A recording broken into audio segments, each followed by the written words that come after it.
자, 안녕하십니까. 20년의 주식뉴스공장 1월 22일 화요일 마감 브리핑을 시작을 하도록 하겠습니다. 외국인들이 요즘에 참 특이한 현상 부분들이 좀 있습니다. 지수도 보면 코스피, 박스권 상단, 터치 부분들을 하고 살짝 가격 조정, 기간 조정, 소폭 지정을 하는 구간. 단기적으로 오늘 화요일입니다. 화요일, 월요일, 그 다음에 지난주 금요일 3일장의 수급적인 특징. 종목군들이 산업재 사이클이 저가에서 조금 살짝 반등 나오고 반등 폭이 종목군별로 약간 차이 변이 있습니다만은 최소한 10%, 5에서 10% 이상의 상승 부분들 상승을 진행을 좀 했습니다. 그러다 보니까 정고점 수준이 올라가다 보니까 약간 3일 동안 숨고르기 파동 부분들이 진행이 좀 되고 있는데 그 박스권 상단 거의 한 3번째 터치를 시도를 하고 있어요. 코스피 기준으로. 그래서 물량 소화 부분들을 진행을 하는 와중에 특이한 수급적인 특징을 첫 번째 얘기를 좀 드려보도록 하겠고, 두 번째, 우리가 이제 17일 날, 지난주 목요일이죠. 규제 샌드박스 관련된 내용이 진행이 된다. 그래서 15, 16, 전에 미리 얘기를 드리면서, 그 지난주 한 수요일 정도 전후에 수차는 여러분들 영역이 아니다라는 얘기를 최한 3번, 4번 이상 방송을 통해서 코멘트를 좀 드렸던 것 같아요. 물론 그 뒤로 화려하게 한 번씩 EM코리아라든지 그다음 성장업 특특이라든지 불꽃을 강하게 타올랐습니다. 오늘 근데 한 10%, 몇몇 종목군, 대표 종목군들은 12% 이상이 급락이 나왔어요. 항상 보면 그 원리는 비슷하죠. 먼저 반응, 주가 수익에 이러한 정책적인 내용이 나오는 시점, 그 전에 주가는 선반영 부분이 나오면서 주가에 영향을 주는 이런 우리가 주가의 상승을 만들었던 일목요연한 내용, 규제 샌드박스로 인해서 수소 충전소가 설치가 된다. 그리고 수소 경제 부분들의 진척을 만들기 위해서 정책적인 모멘텀 드라이브를 정책 과제로 진행을 한다. 이런 내용이 오픈이 된 다음부터는 모든 투자자들이 이 내용을 다 공유를 하는 거죠. 이 내용이 미리 반영이 됐고 그 나온 시점부터 뭡니까 약간 숨바뀐 부분들이 나와요. 숨바뀜이. 그러다 보니까 이제 단기적으로 10% 이상의 급락이 나왔습니다만 여전히 여러분들 영역이 아니에요. 항상 보면 우리가 급점에 갔을 때 정확하게 고점, 정확하게 저점을 찍을 수는 없어요. 거기서 한번 물렀다가 또 가는 케이스도 있긴 합니다만은 1차적으로 심플하게 쉽게 생각하는 그 접근 초보 투자자분 주식시장에 시작하신 지 얼마 안 되신 분들을 위해서는 가장 기본적으로 어떤 내용이 호재가 나왔는데 주가가 100% 거의 한 70, 대형주 기준으로 50% 이상이라든지 중형주 기준으로 100% 이상의 상승을 미리 내용이 나오기 전에 그 내용으로 인해서 반등이 나왔다 하면 거기는 먼저 접근을 하는 것보다는 한 템포를 뒤로 가서 백스텝 부분들로 보실 필요가 있다라는 꼭 얘기를 드립니다. 지난주부터 계속 강조를 드렸죠. 초보 투자자의 영역이 아니다. 전문 투자자 영역이니까 관심 두지 마시고 보고만 있으시라는 코멘트를 드렸는데 오늘 10% 이상의 급락이 나왔습니다. 근데 여기서 이렇게 보셔야 돼요. 오늘 종목군들 보면 테마라든지 종목 장세 자체, 최근에 코스닥도 마찬가지고, 코스피도 정고점 돌파를 진행하다 보니까, 이제 정고점 돌파를 시도할 때 항상 보면 거래량이 터지면서, 아니면 정고점 돌파를 만들 만한, 요건 자체가 섹터라든지 종목군이 강하게 나오는 주도주가 나오기 시작해요. 코스닥 같은 경우에 수소를 일부 차익 실현하고, 지금 다른 여러가지 부품주들인데 부품주라든지 여러가지 섹터를 약간씩 분산되는 느낌 부분들이 상당히 좀 강한 체크가 좀 되고 있어요. 이건 어떻게 보면 정고점 돌파 부분들이 이 정고점 돌파의 파동이 진행됐을 때 어느 쪽이 대장이 될 건지 이제 1월 말입니다. 어떻게 보면 시장 자체가 약간 붕 떠 있어요. 어떤 걸 붕 떠 있냐면 북미 정상회담에 대해서 다음 일정이 나오지 않았고 셧다운 관련된 내용 자체가 계속 ING가 되고 있고 이 두 가지 내용 자체하고 다음 주에 있을 중미죠. 중미 간의 고위급 회담에 약간 붕 떠 있는 상태죠. 그러니까 어떻게 보면 이번 주 후반하고 다음 주 정도까지 두 가지 북미 정상회담, 그 다음에 미국과 중국의 무역 분쟁 관련된 내용의 방향성을 이제 조금씩 체크를 하는 과정 중에 종고점 물량을 소화를 시키는 그 와중에 기존의 상승을 이끌었던 섹터는 일부 차익을 챙기면서 다음 어느 섹터를 주도주로 만들 것인가 이걸 탐색하는 구간이고, 그 과정 중에 지금 3일 동안 코스피 수급의 특징, 어제도 마감 브리핑에서 얘기를 드렸습니다만 18일날 외국인이 삼성전자 600억, 그 다음 코덱스 200이라는 타이거 100억씩, 코덱스 레버리지 100억, 어제 외국인이 삼성전자 710억, SK하이닉스 620억, 코덱스 200, 140억, 코스닥 150 선물 30억.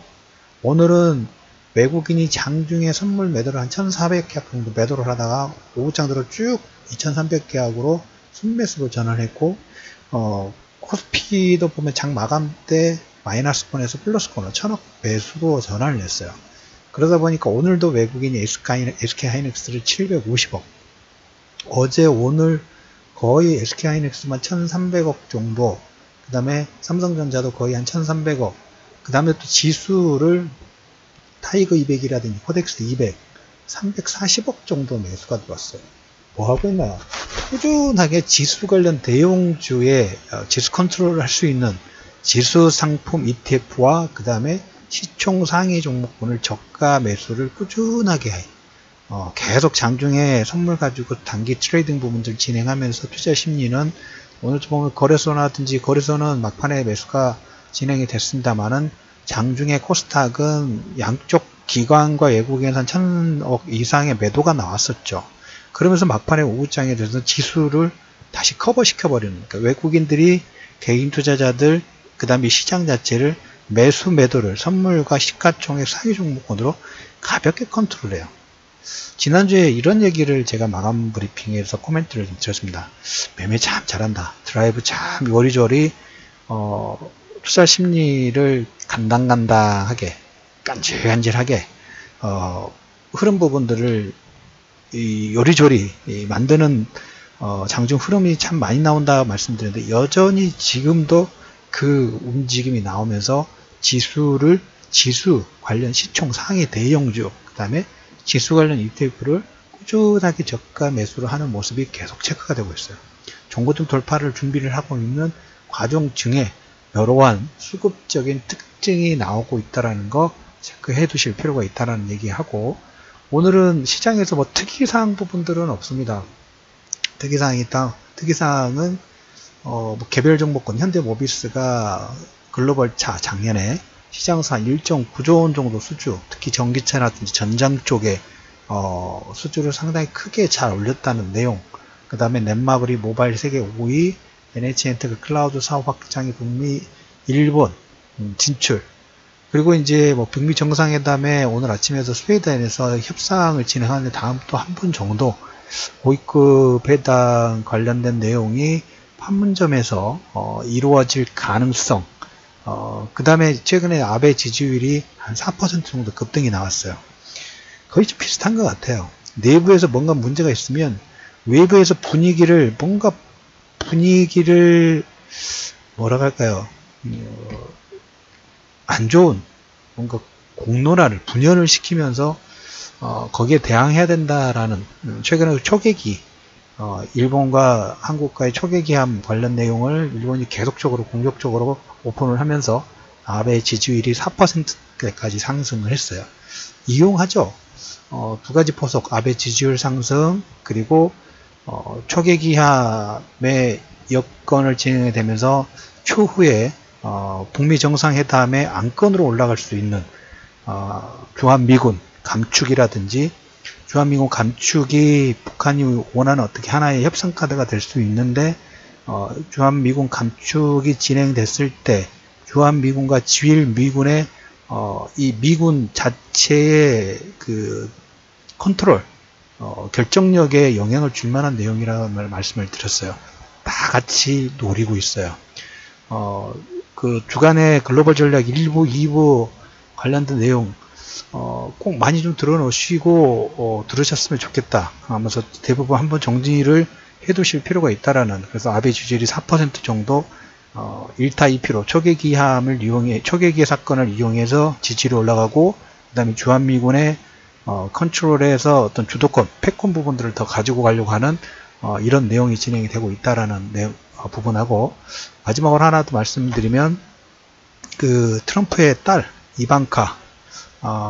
이방카의 사위, 이방카 사위가 유대인 쪽 부분인데, 유대계 사위인데, 이방카가 지금 뉴욕 총재 후보도 올라왔죠. 김용 총재가 갑자기 그만두면서 이방카가 물밑에 올라오고 있는데, 이방카는 중국과 미국의 무역전쟁에 거의 프리패스예요. 중국에서도 이번에 또 상표권 예비 승인을 받았습니다. 한편으로는 이렇게 예비 승인을 받고 일사천리로 계속 프리패스를 받는 것이 한편으로는 미국과 중국의 협상의 기대감 자체를 키우는 하나의 매개체 역할이 될 수 있다라는 얘기하고, 모든 보수에서, 모든 언론에서 우리 경제가 무너졌습니다. 무너진 걸 다 알고 있으시죠? 지난해 1인당 국민소득이 31,000달러. 항상 보면 어벤등락 분들은 있을 수 있고, 그 경제 분야 자체가 워낙 광범위하다 보니까 올라간 섹터, 낮아진 섹터가 있어요. 그래서 우리는 지난번에 말씀을 드렸던 건 총량, 전체 수출액, 그 다음에 국민소득 31,000달러대 12년 만에 3만 달러에 진입이 됐습니다. 그건 어떻게 설명을 할 건지, 이런 내용은 나오기는 할 겁니다만 분석 자체를 하려고 하지 않을 거예요. 왜? 그러면 자기들이 이제까지 주장했던 내용에 반하는 내용이 될 수 있기 때문에, 이런 게 어떻게 보면 하나의 팩트가 될 수 있겠죠. 눈가림의 팩트 부분들이 될 수 있다라는 얘기를 드리면서, 오늘 1월 22일 이슈민의 주식뉴스공장 마감불입 환율 정리, 박스권 상단, 고점 물량 소화 진행 가능성이 상당히 높고, 외국인들의 수상한 시가총액 상위 종목군의 매수와, 그 다음에 지수의 매수가 지난주 후반부터 상당히 강하게 드라이브가 걸고 있다라는 내용하고, 지난주 역시 중반부터 얘기 드렸던 수소차 관련 테마, 전문 투자자행위라고 미리 경고를 드렸어요. 오늘 재료 노출로 인해서 1차적으로 12% 이상의 하락 부분들이 진행이 되면서 상승을 이끌었던 섹터에서 일부 차익을 진행하면서 다른 쪽 테마라든지 수급에 매수가 들어오는 모습이 체크가 되고 있다는 코멘트 드리면서 1월 22일 이슈민의 주식 뉴스공장 마감 브리핑을 마무리하도록 하겠습니다.